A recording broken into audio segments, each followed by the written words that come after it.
What up, my North County fam? I'm your girl Kelly, here to give you the rundown on what happened in St. Louis County government this week, and I'm gonna get right into it. I don't want to waste y'all's time. So, real quick, Tuesday afternoon there was a committee of the whole meeting, and the purpose of it was to discuss Councilwoman Webb's proposed legislation that, if passed, it would require that St. Louis County employees get the COVID-19 vaccination.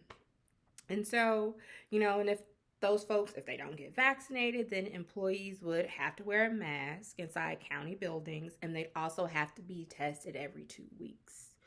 So, and folks that ain't checking for it and refuse it will be subject to discipline pursuant to the civil service rules. Reading that verbatim from the bill. So during this meeting, there were 4 speakers present. 2 of the speakers were employed in the healthcare field in some regard, and they were speaking against the proposed legislation with this COVID-19 vaccination mandate. And they really expressed concerns about the safety of the actual vaccination, as well as their perspective that this may worsen workplace culture and also force folks to quit and seek employment elsewhere because they don't want to be forced to get the vaccine. That was 2 of the 4 speakers. There was another speaker who was affiliated with some capacity with the police department. Maybe it was the Fraternal Order of Police. I don't know. Don't quote me on that. And he was just saying, look, the police department, we ain't checking for this. This should be an individual choice, and it should not be forced on anyone. Then the 4th speaker, Miss Daniels, I believe that's her name, and she's actually the Director of Human Resources. And, through the questions that were asked by council members, it seems like there was a bit of confusion around what constitutes, like who is a St. Louis County employee, right? And so she mentioned that there are like 4 different classes of employees through with St. Louis County: civil service, the police, non-merit folks, and elected officials. And apparently some of these classes, like your civil service folks, as well as the police, they have their own board or commission or whatever you want to call it that really, implement, enact, what have you, policies and procedures of folks that work within that class. And so the council members were asking, if this ordinance passes, then do all of the classes have to adhere to the ordinance or not? And also, if this ordinance is passed, does that mean that the council members and all the elected officials have to get the vaccine or not?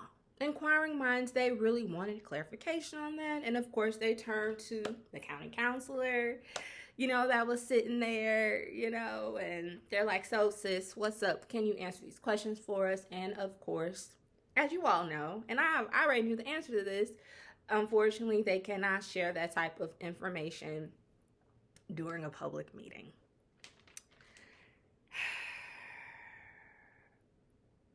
So yes. The bill, even so, they did the committee of the whole meeting. They still had, some questions for the county counselor's office. This bill was up for perfection during the county council meeting later that evening.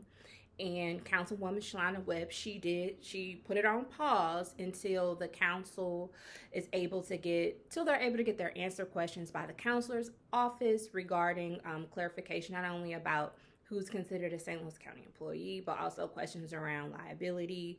If folks get the vaccine and they have some crazy adverse health outcome, get really sick, deathly ill, or what have you, is St. Louis County going to be held responsible, liable for that? So a lot of other questions, and they're going to wait to get them answered by the county counselor's office until they revisit the legislation again. So to be continued on that.